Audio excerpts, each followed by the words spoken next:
The Weekly Harvest, an in-depth look at the Brandon Wheat Kings and the WHL. Washman trying to come up with it for Allison. Here's Allison right in front. He scores! Brandon Junior hockey fans, you've waited 2 decades for this. In the league's 50th anniversary, your Wheat Kings are the champions. And we are live. Welcome to another edition of the Weekly Harvest Podcast, all things Wheat Kings. My name is Chris Falko, Director of Game Day Operations and Community Relations, and he's Brandon Crowe, the radio voice of the Wheat Kings. Crowe, how are you?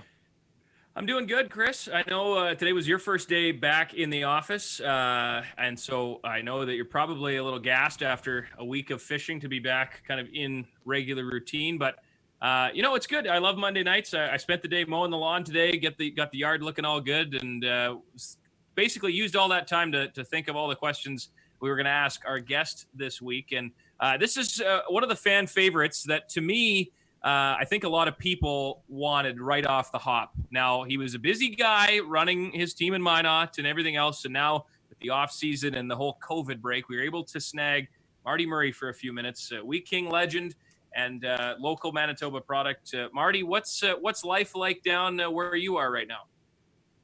You know what? It's a little crazy, as it is everywhere in the world right now. But it's kind of let up a little bit. I think things are opening up. Seems like maybe the Dakotas are opening up a little quicker than everybody else, and whether that's a good thing or not, we'll that's yet to be determined. But it's kind of almost business as usual. I think people are being taking precautions, but at the same time, I think things are starting to open up, which is good to see. Whereabouts are you now, Marty? I'm in Minot right now. Yep. Been back to Lyleton lately? Of course, the pride of Lyleton, Manitoba. I haven't been back there for. The border's been closed for how many months? So I haven't been back there. Actually, I have a place up at. The Americans call it Metagoshi, and the Canadians are Metagosh. So last week we met right on the Canadian-U.S. border with my parents, and that was the first time we'd seen them in about 4 months. They were down south when the outbreak, the pandemic hit, and so we hadn't seen them forever. So it was kind of interesting to stand along a fence and 6 feet apart. They're in Canada, we're in the U.S., but we had a good visit, and that's the last time I had seen my parents for quite a while. So, Marty, going back, we're one of our favorite things to do is to talk about just stories, like telling some of the old stories. But one of mine is I gotta know, what was one of your first impressions, because you're a local product. When you, back in the day, the WHL draft and listing, it worked a little bit differently. So you were actually listed at the time from a U.S. team. But what was it like when you got the call to find out that your rights were traded to Brandon and you're going to be a Wheat King?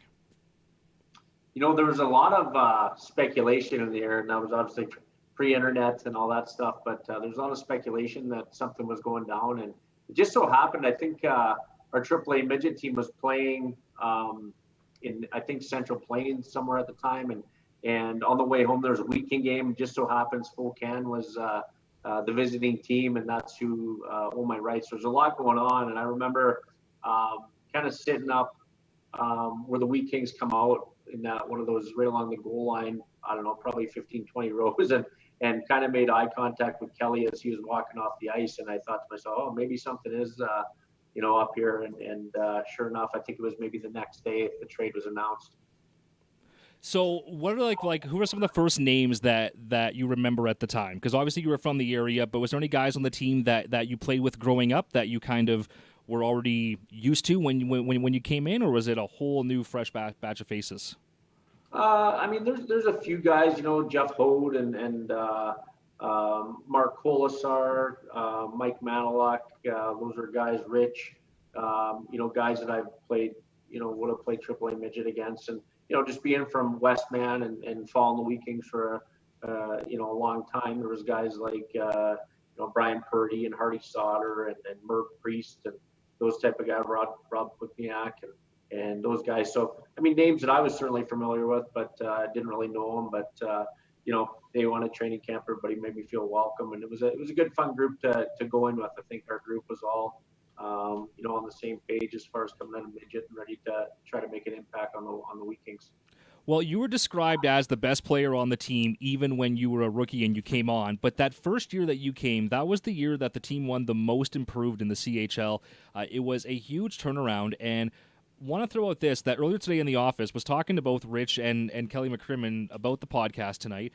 And Rich is the one who said that you are the best player that he's ever played with. Even when you were 16, you were just the best one on the team.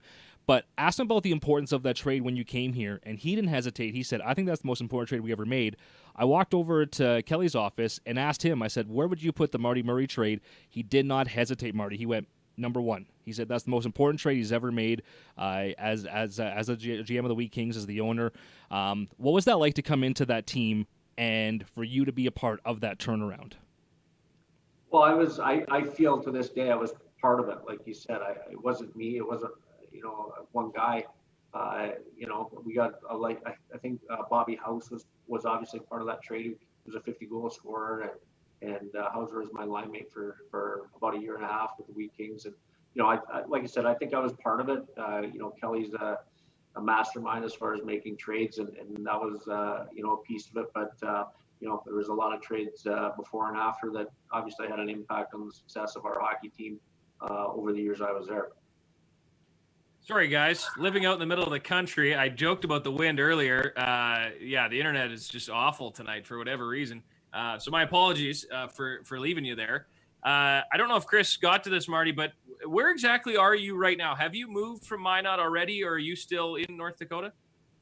Yeah, I'm actually in my basement in Minot right now. We I think we sold our house on the weekend, so a lot of things outside of hockey you're dealing with. But we're in Minot right now. I have 3 kids, 16, 15, and 11-year-olds, so they're involved in a lot of activities here in the summer. So they're going to continue on at those. We also have a lake cabin at like the Americans say Metagoshi on the U.S. side. So spend a little bit of time up there, and then eventually, obviously, we'll get down to Sioux Falls here at some point.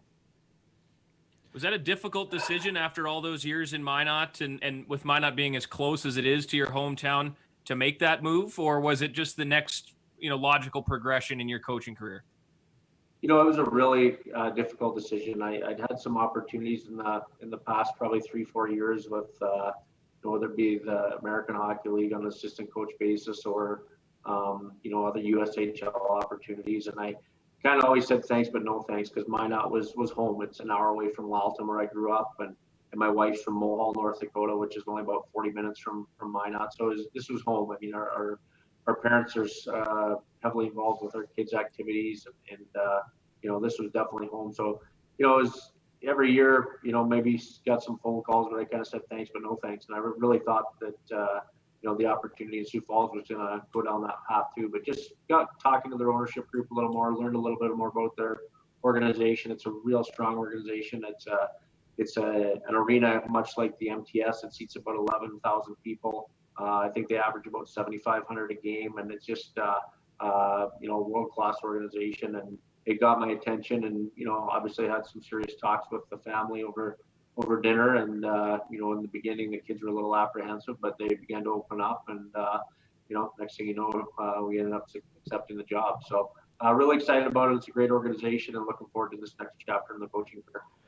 Now, you are no stranger to moving, though, Marty, through as I mean, every hockey player, though. But what I found really interesting about your hockey line is how you went from the Wheat Kings, you get drafted by the Calgary Flames, you go a couple years going back and forth between the A and the NHL, then you do the move that not a lot of guys do. You go over to Europe to play a couple seasons before coming back and then playing more NHL games than you did before.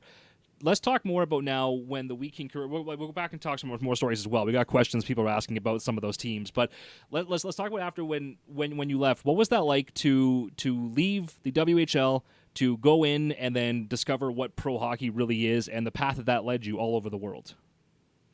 Yeah, I mean, it was drafted by Calgary, and that was right in the heyday of the players that they had coming off the Stanley Cup win with the Nieuwendyks and the Al McGinnis and the Fleury's and the Gary Roberts, those type of players. So, people you grow up idolizing, and I think you can't help but be in awe when you first walk into a locker room like that. But I was actually fortunate enough to make the Flames right as a rookie, as a 20-year-old rookie coming out of the Western League, and I spent, I think, the first 15 games of the year up in Calgary, and then was demoted to St. John in the American League. But yeah, just I remember walking in and seeing some of the names around the locker room, and there's some heavy hitters at that point.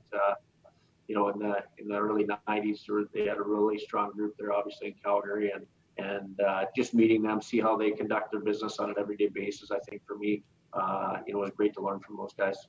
So when you went to Europe, was that to show that you could go and you could score to kind of do that, or was there other opportunities here and you decided to go there?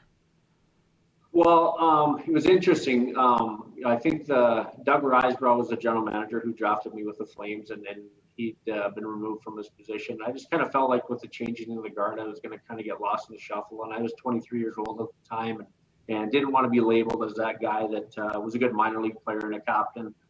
You know, I felt I still had a lot to show, and looking back on it, it certainly was a strange career path. It was actually Andy Murray really influenced me and talked to me a little bit about some good opportunities in Europe. And I went over there for 2 years, and 1 year in Austria, 1 year in Cologne, Germany, and had a great experience, and felt I grew as a player, matured as a person, and that was when the NHL, I think, went from 26 teams to 30 teams, and I thought, no, you know, there's 100 more jobs up for grabs here, and I didn't want to be 40 years old, and you know, wish I would have made that decision. So I knew Europe had always been there. I kind of established myself a little bit, and decided to come home and pursue, you know, the NHL one more time. And Calgary owned my rights. I came back for one more year. We ended up winning the Calder Cup in the American League, and then signed in Philly as a free agent, and was able to spend a few years up, you know, on an everyday basis in the NHL, which was awesome. I see it now in all the teams and the way that they are handling their American League franchise. And a lot of them are trying to move their teams closer and try and have them in their backyard. You mean, obviously, the most recent example will be, you know, Vegas moving their team to Henderson in the suburbs. But Calgary, Alberta to St. John, that is not an easy flight. That's not an easy drive. Was that a terrible situation to go back and forth? Because time-wise, if you got called up in the morning, were you able to make it, or did you have to be the day before? How did that all play out from a distance perspective?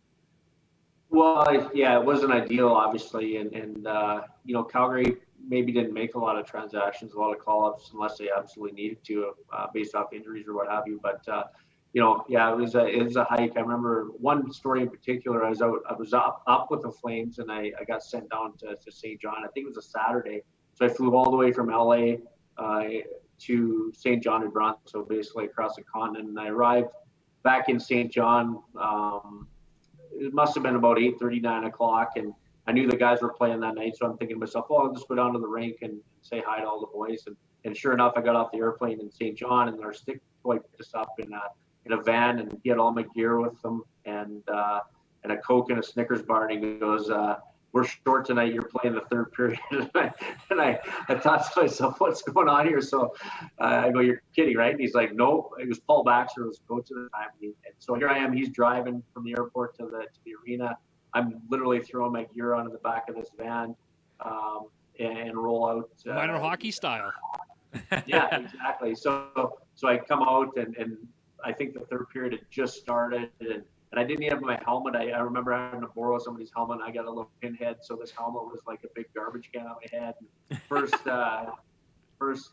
whistle, there was a TV timeout. So I remember Baxi made me go and do a couple laps to get warmed up. So I always look at that story as being one of the best as far as you know, traveling and you know, the minor leagues. You know, another chapter of the book. So that was always one of my favorite stories.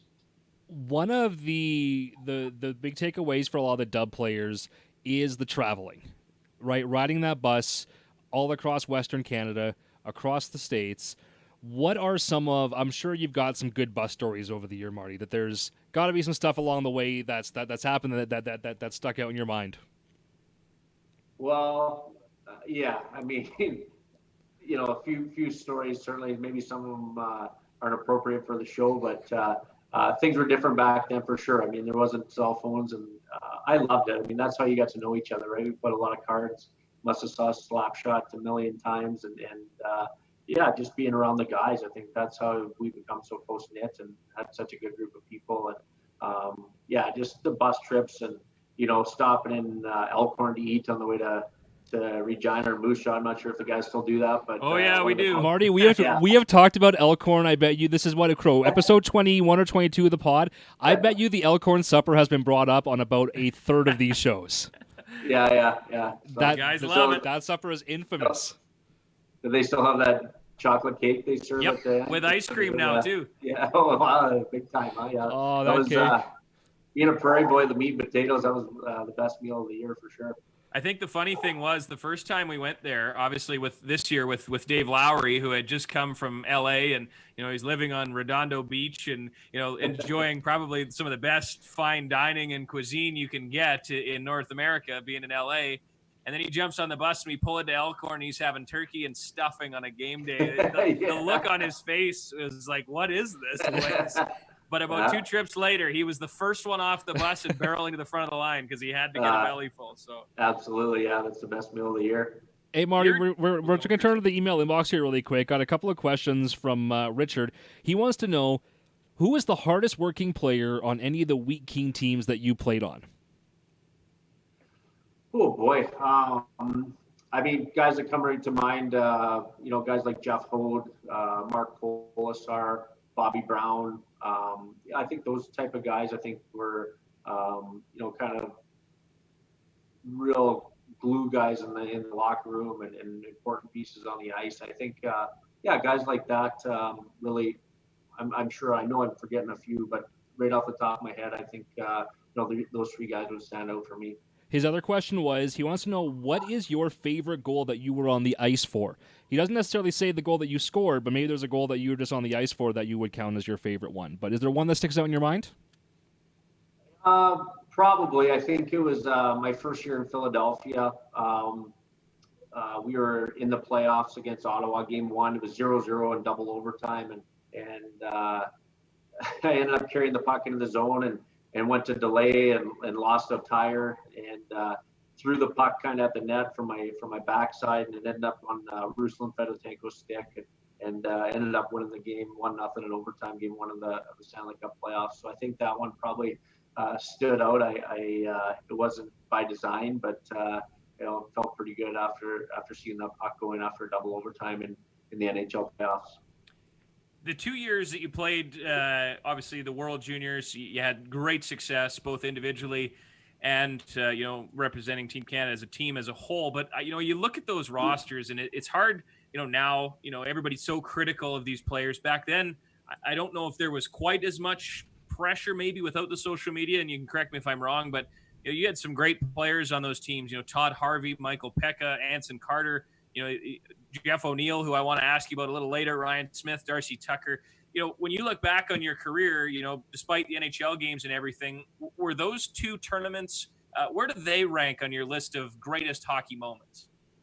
Right up there for sure. I mean, any Canadian hockey player, besides the Stanley Cup, the World Juniors probably right there. And for me, having the opportunity to represent the Wheat Kings in Canada twice was an absolute thrill, and both different experiences. I think the first year in Czech Republic, we were ranked, I think, 6th going into the tournament. We had a lot of players that were supposed to be there, but ended up making their NHL clubs, like Paul Kariya and Chris Pronger and Jason Arnott and Todd Warner. I think those are a few guys that were supposed to be there, but ended up playing in the NHL. So the media, I think had us ranked at 6 going to the tournament. So that was an exciting time. We were kind of the underdog and obviously came out with the gold medal. But the second year in Red Deer, I think that was the first year maybe they started playing games in NHL venues. It was the year of the lockout in '95.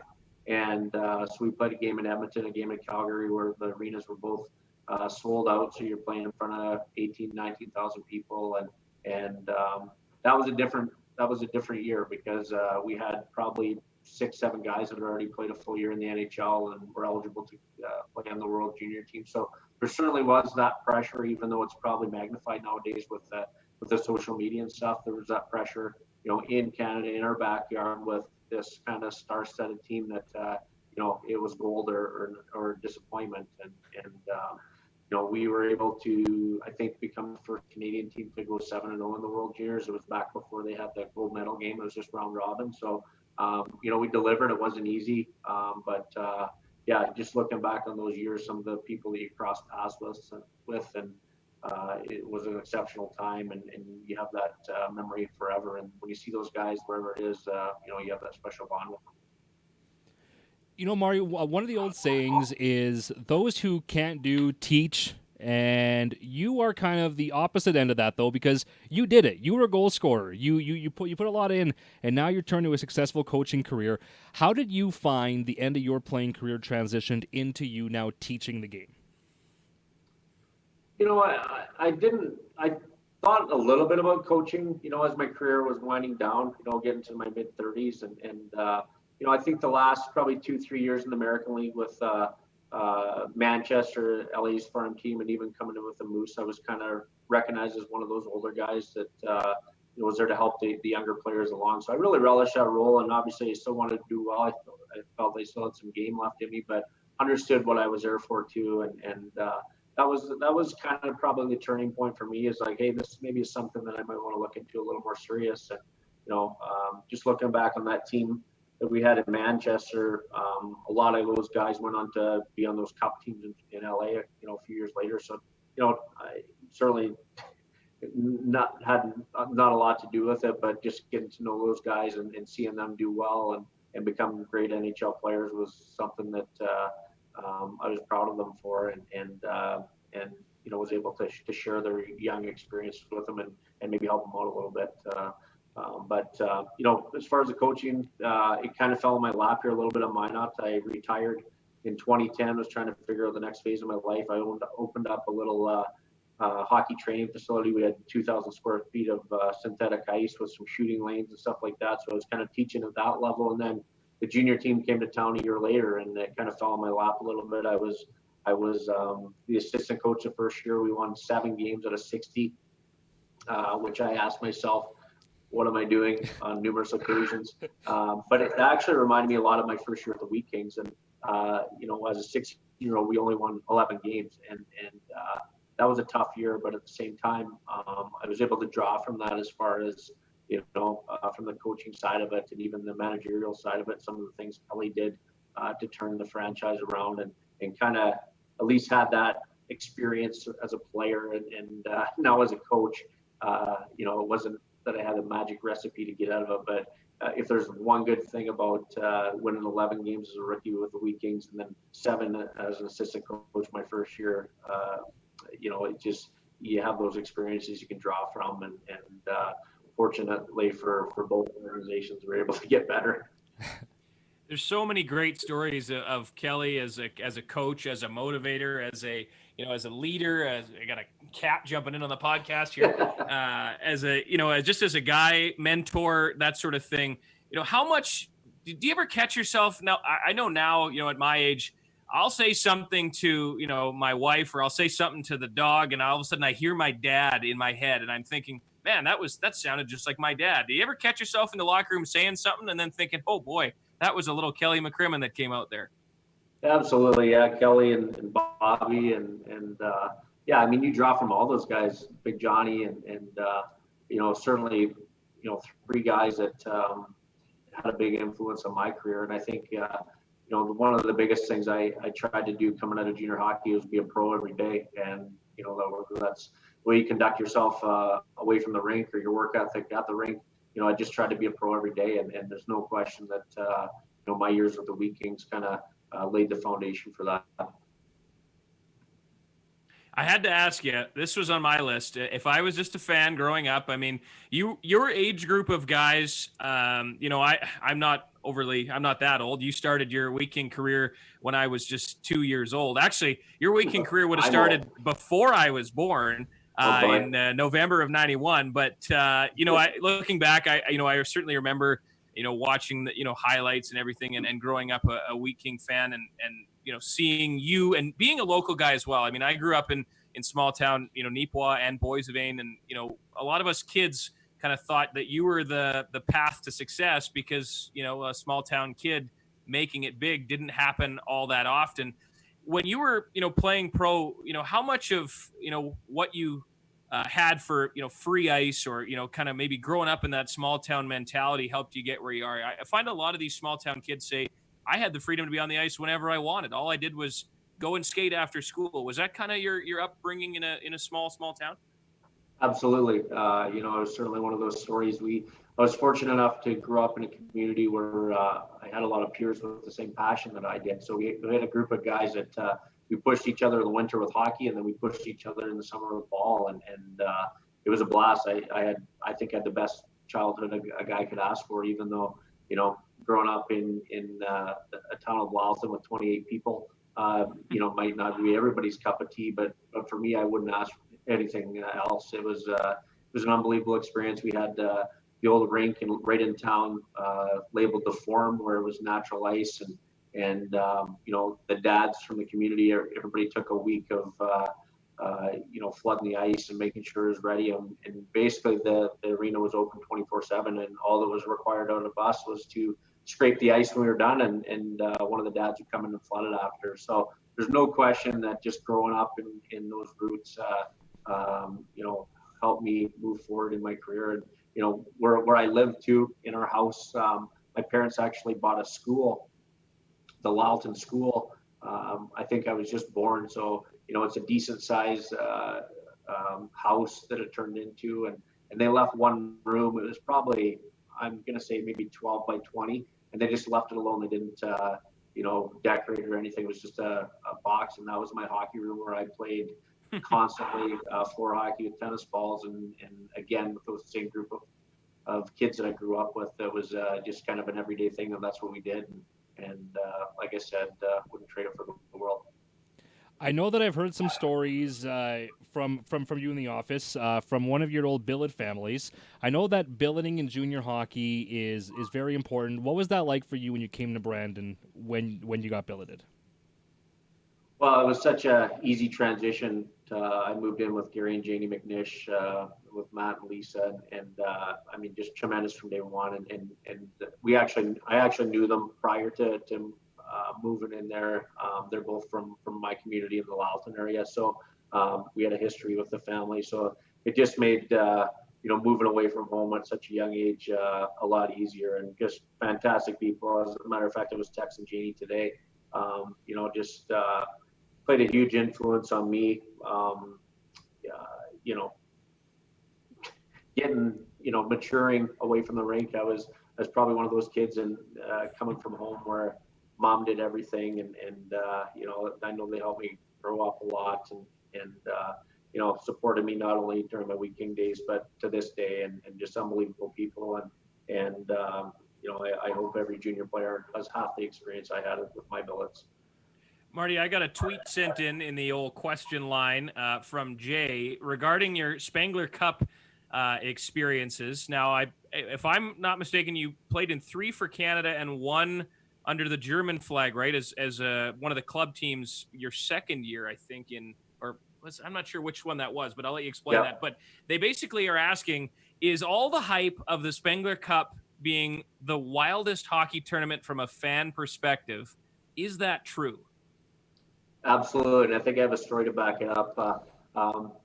First of all, growing up and the focus in Canada was always the World Juniors around Christmas, right? So maybe a tournament that little flies under the radar a little bit, but having experienced it, what an honor it was to represent Canada again and play in that environment.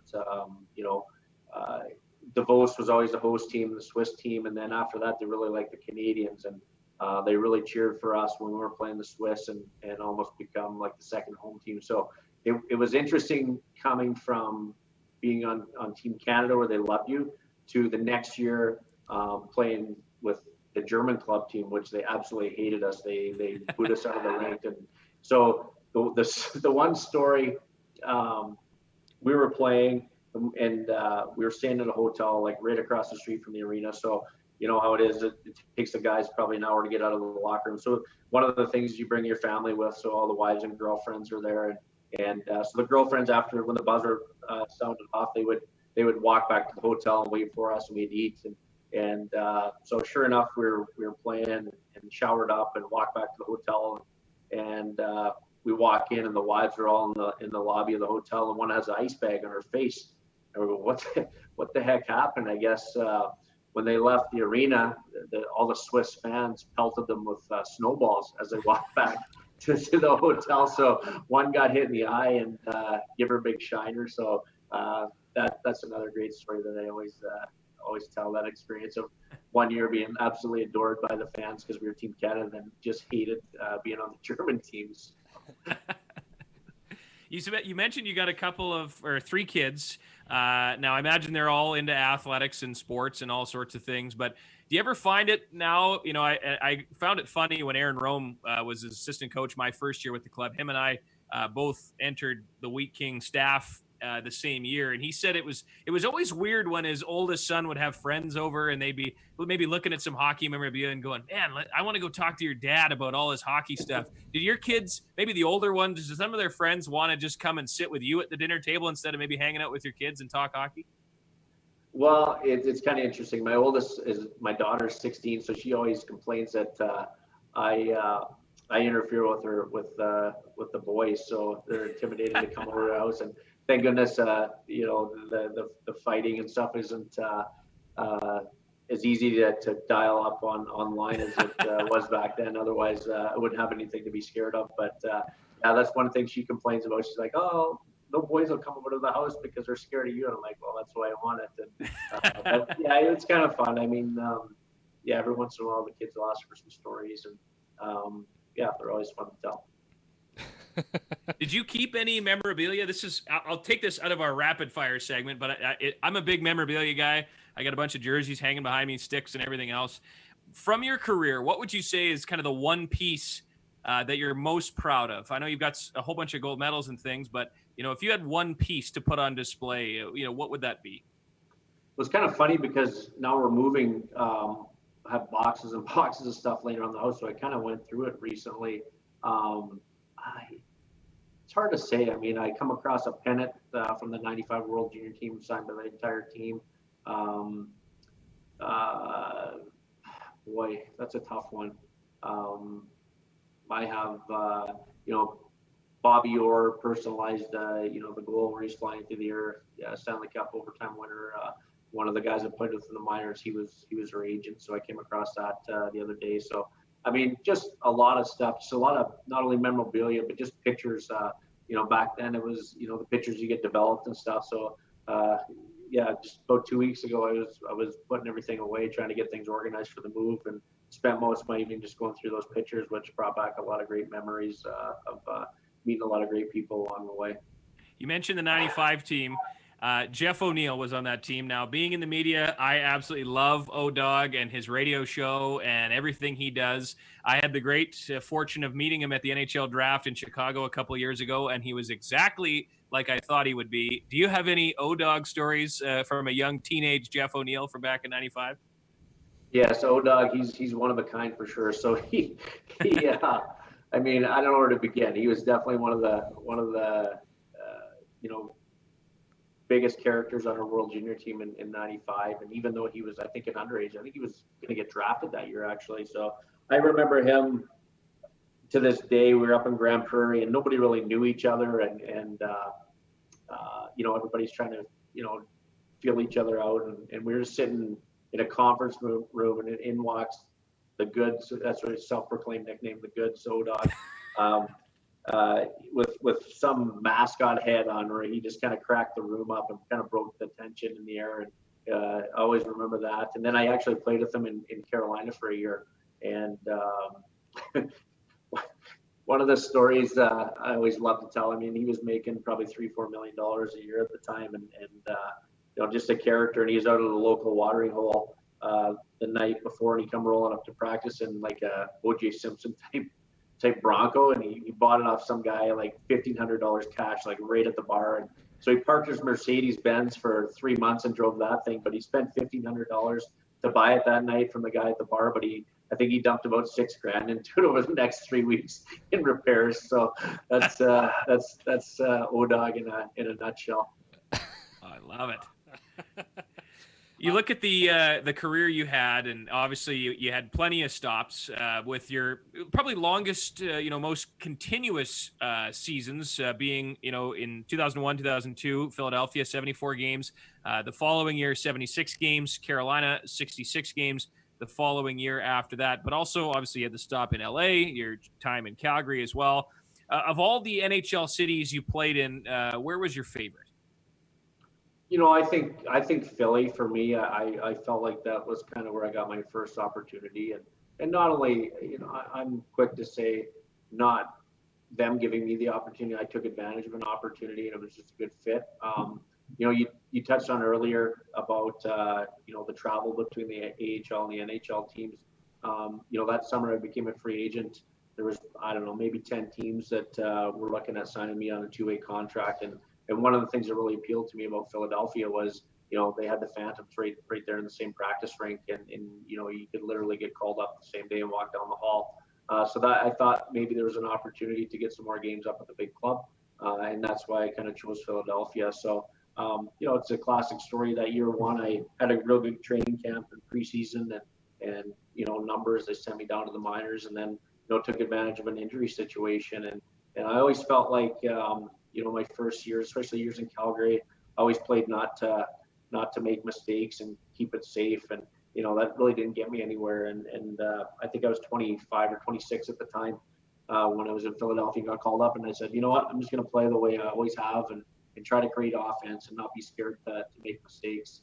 And that was my mentality. And I was lucky enough to, Billy Barber was our coach there. He had seen me in the American leagues a lot, so he was familiar with me and allowed me to play my game. And I was kind of a fourth line guy, but I always found a way, or Billy always found a way to give me extra minutes and play with some of the big boys a lot of the time. And I'm forever grateful for that. And so those 2 years in Philly were pretty special to me and allowed me to, be a full-time NHLer for the first time, as a 26-year-old. You want to play rapid fire now, Crowe? Sure. Okay. I love rapid fire. So, Marty, we're going to ask you a couple of questions. You can give us, you can elaborate if you want, or you can just simply give us the quick answer, and we'll go on to the next question. So, okay. What is your favorite WHL arena to play in? Keystone Center. Smart man. Least favorite? Old Tin Can and Moose Jaw. So you weren't sad when it went down? No. I think we had their number quite a bit back then, so I think we had some success, but it was a kind of a dreary arena, I felt. What was your post-game go-to restaurant at home in Brandon? Place where all the boys would get together for a bite to eat? Probably Don Cherry's. Where was that in town? Couldn't that's tell you where that before was. my time. It's up on North Hill. What golf course is that? It was right on there. That golf course is still there. I think it's a little 9-hole course. Yep. It's up Pine Ridge. There's it's up on North Hill. Yeah, there's Pine Ridge, and there's that Northern Tourist that's on Breakrest. Maybe that was it. Yeah. So yeah. Who is the toughest player you've ever played with? Any league? Boy. Probably Donald Brashear. Good answer. That's a great answer. When you look at your time in Brandon, how would you describe the fans in Brandon? If you could, sum it up quickly, how would you describe the fans in Brandon in the early 90s? I would say very knowledgeable and very passionate. And how would you describe those teams you were on? Outstanding. I mean, even year one, when we won 11 games, I felt like that nucleus of guys really, knew how to get it done, and we were able to carry out that the next 3 years. So those 4 years in Brandon for me were outstanding, and I think we all kind of had the same mindset and wanted to not only, become better hockey players, but I think we all understood, hey, this is a great hockey town with passionate hockey fans, and we were, I think, committed to try to do the best we could to, make the Vikings as respectable as we could. Now, this is, kind of maybe a tough question to answer, but, with where you're at now and in the USHL, and you're kind of that stepping stone to college hockey as opposed to the career path you took, in the Western Hockey League, is that a tough debate in your head when kids are talking to you about what's the best route for me, because you don't want to sound like you're contradicting yourself, but you also want to promote your own program. How have you gone about handling that? That's a good question. I get that a lot, and my answer is, every scenario is different. Every kid, if you're a 16-year-old absolute stud, to go the major junior way is I think a great idea. Maybe if you're a late bloomer that's 19, 20, maybe the NCAA route is the best way to go. But I'm not here to debate. I've never said one's better than the other. I've always, my impression is that every situation is different and every player is different. And at the end of the day, there's a lot of great hockey players out there nowadays, and they get the exposure both out of the USHL and out of the CHL, obviously. So it's a great question, and I don't know if I have an answer to it, but both have been really good to me. Obviously, my years of the Wheat Kings, I wouldn't have wanted it any other way. And but again, I going to this side, the NCAA route, I see some advantages there too. And I think it comes down to, is a kid, a student? Is he a late bloomer? And those are questions I think on an individual basis, both the player and the parent have to answer. I was pumped to ask Ray Ferraro this when we had him on a couple of weeks ago. And he answered the exact same way Chris and I thought he would when we said, what was your favorite uniform to put on? Of course, he said the Hartford Whalers. Now, you wore some iconic uniforms as well. What was your probably best looking uniform you ever put on? Oh boy, a lot of them. I mean, I think the Wheat Kings just put out a couple of weeks ago that the Wheat King logo from our era. I mean, that one I got on my wall over here. Obviously the Team Canada, anytime you put a Maple Leaf jersey on, is pretty special. I was able to collect my NHL ones.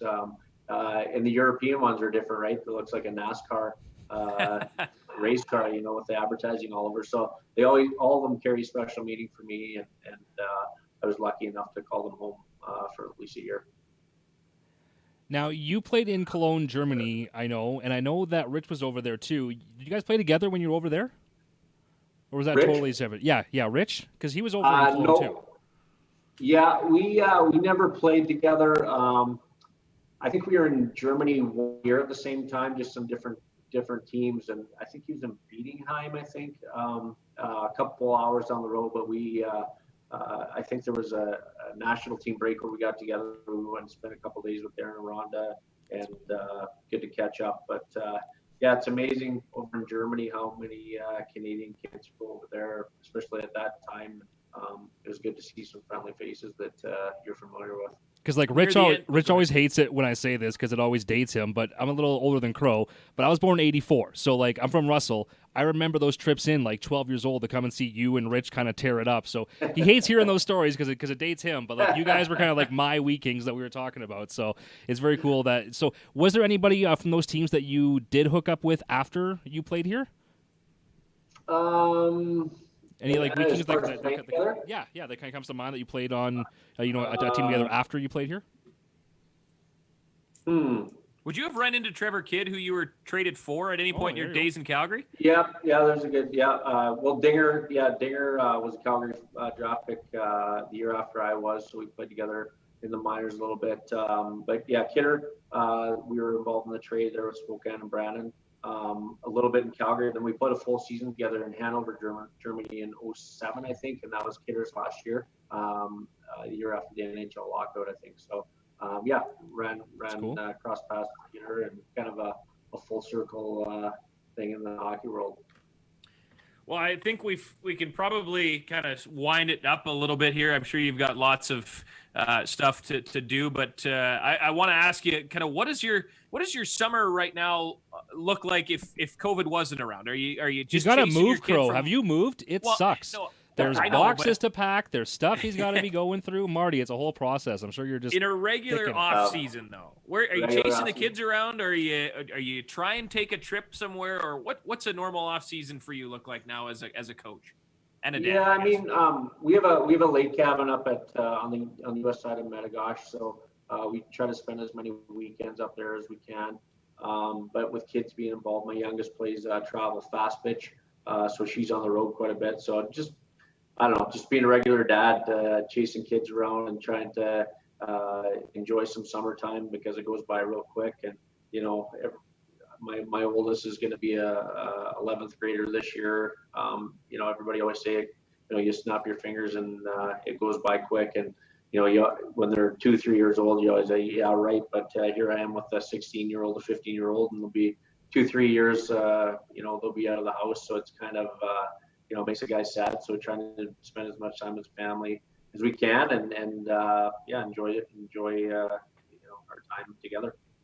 Well, all the best. Hopefully when the borders get back open, we can see you back up here in Brandon soon.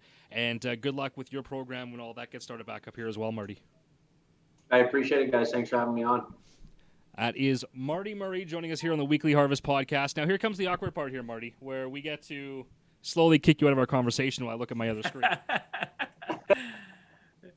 It was funnier with Darren Drager because he just stared like he was frozen, but he wasn't, and he was really freaky. All right, so I just beat out of here? What's that? I'll just beat out of here then? Yeah, you're good to go. You're free to head back to your golf game. Thanks a ton, Marty. Well, I'm hoping everybody else is packing while I'm doing this, so thanks for finding me some time. No worries. We can at least get you out of that. Take care. All right, guys. Thanks. All right, there we go. So we just actually, before we went on live on the air with Marty, he was saying that he literally just got back from the golf course. So he walked into his house, got it set up, and joined us. So we definitely appreciate him taking time out of his busy day to join us here tonight. Yeah, and I mean, that guy, he has had a crazy career. You talked about him moving around. I mean, he started in Brandon, and that seems so simple. And then to Calgary, okay, that's close. But like I said, back and forth to the East Coast in St. John, and then over to Austria, then to Germany, back to Calgary, back to St. John, to Philadelphia, to Carolina, back to Germany, over to L.A., over to Manchester, New England, which is, again, on the opposite end of the country. Little stop with the Moose, and then a stop in Milwaukee. The guy has covered a ton of miles. And, no, that was good. Certainly love chatting with the old Wheat King alumni. A couple of bits of news coming today that probably are going to affect some more Wheat King alumni. Canadian University Sport has announced some major news today, canceling all fall sports due to COVID. Now, that includes, of course, men's and women's soccer, which affects Brandon University, women's rugby, men's football as well. And they're also canceling the Vanier Cup, which is one of Canada's oldest trophies to win. As of right now, hockey is simply postponed. They haven't officially canceled the CIS college season. They're hoping to maybe get some games played in by January. Now, there's a ton of questions. Do fifth-year guys get an extra year? What does it mean for guys entering their fifth year? I know there's a lot of former Wheat Kings plying their trade in the college hockey ranks. And, you and I were talking before we got on about the potential return to the Western Hockey League and things like that. And this is just another case of there's so many questions and so many pieces that come together with college sports coast to coast that, I'm not surprised to see this, although I would suggest maybe it's a little bit early for a full cancellation of fall sports. But nonetheless, kind of a sad day for a number of former WHLers that had plans going into their final year. Well, and that's what we discussed too, is it seems like whenever all this news is getting, announced that things are getting postponed or canceled, it seems so early, right? Like here we are, it's second week of June, but it's one of those things that there's people who have to get ready for that season, and there's a lot of moving parts that they probably just want to get ahead of it, instead of being behind the eight ball, which totally get these days. At the same time, it just does feel a touch early. Like I get there's like we just said, like there's a lot that has to be done beforehand, but it seems like it is a touch early to be just straight up canceling until January. But again, you're talking about not just local athletes, they're traveling all across the country. And you're talking about those tournaments, 100%. And it's not like it's just Western Canada, it's Western, Central, and Eastern. It's the whole country. So I get why they have to get ahead of it with stuff like that, but at the same time, it still is very early. And we talked about that like with our league. There's been no big announcements yet because I think everybody is just staying hopeful, right? Like we got to open these phases as they come and see how it goes. Knock on wood, everything stays positive and everything stays on this track. But for now, that was disheartening to read that all U Sports, and you nailed it. It's more concerning and depressing for the seniors, just like our 20-year-olds, how they didn't get to finish their Oh, season. yeah. Well, imagine not even getting to play at all during your overage. And there's talks about how guys, they could possibly, and I don't know a ton about youth sports, but I know they can do something called maybe like red shirt for a season, where they keep their eligibility, but then they can't do any kind of sport. There's a bunch of different questions they got to figure out, but I feel real bad for those people who got 1 year of schooling left, want to go out on a high note, and now that's kind of gone. So. Well, and to think, I mean, we've already talked, you and I talked last week, I think, or the week before, about the CFL and how they're not sure if the CFL is going to come back. And now you've got college football in Canada canceling right up to the championship game. The championship game, the Vanier Cup, is played the week before the Grey Cup. So that's a similar overlapping season. So now, does the CFL follow suit? Does that mean the Bombers are going to be done? I mean, it's one of those things where, you and I, we certainly don't want to give fans any impression either way, which way the Western Hockey League is going, because you and I are going to be, we're going to know when everybody else knows. It is interesting to note the Quebec Major Junior League did announce they're planning to go ahead with an October 1st start date for training camp, which, I love the optimism. I really do. But the Western Hockey League, I would assume, is watching that closely and going to see kind of how that, next couple of weeks and months play out in Quebec to determine the way they're going to go. Now, the difference is, of course, Quebec's got a couple of provinces, but the Western League's got 4 provinces and 2 states to deal with teams in every location. Sure, if you broke off Saskatchewan, Manitoba, you could probably play games and have half the fans in the building and be okay. But all of a sudden you're crossing into BC, down into Portland, Tri-City. Now you got some bigger questions. So it's still early, and it's certainly there's so many smarter people working on this than you and me. Yeah, and as for now, all I'm doing, just like in life, just staying positive, man. That's all we can do. That's all that we can be in control of, is stay positive. Hopefully everything gets back up and running sooner rather than later. But, I mean, last week with my week off, I turned off the phone, as I told you, for a couple days, turned off the news, felt so much better. Felt so much better about life in general to not be stressed out about that. Because, there's nothing we can do. It's early June, but whenever it does kick back up, I could not already be more excited. I agree with you. I've had so much time now. I mean, everyone talks about, radio guys and their preparation and who's more prepared than other guys. So I was already in full prep mode and for playoffs, and that just kind of leaked into plans for this coming season. And certainly, can't wait to get back in the booth. Can't wait to catch up with Pete and Perry and the rest of the guys around the league. But I guess at the end of the day, all you can do is wait. And that's what you and I are trying to do every week, is just give some Viking fans something different, something to listen to, just to maybe you're driving home, or maybe you're on the highway, or you're having lunch, or whatever the case may be. Maybe we can offer you a little bit of a break from the craziness that is reality. And that's kind of what we strive to do. A couple pieces of news as well from the Western League. Dustin Wolf winning the CHL Goaltender of the Year award today. Something about goaltenders in Everett. What is up with the Silver Tips and winning that Goalie of the Year award, hey? There's got to be something in the water there.